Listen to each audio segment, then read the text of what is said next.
गिबियावनो गासैनिसिमबो आंनि गोसो गोरबोनिफ्राय खुलुमनाय जासिहरनाय थाबाय। आं दोंसे खन्थाइ आवरायनो सानदों।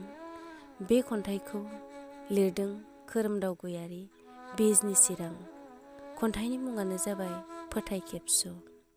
साननि सोराङाव हाथरखिनि जोंनायखौ नुयै बायदि आं सिमाङावबो नुवाखैमोन, मोगथाङावबो सानफेराखैमोन गावदां पुर्निमा हराव खोमसि हर जागोन होनना।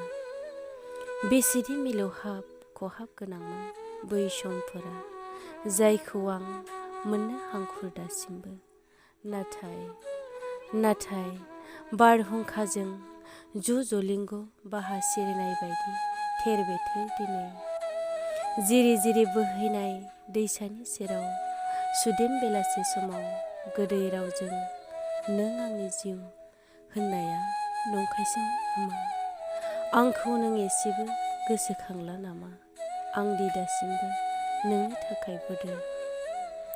खुलुमबाय, गोजोन्थों।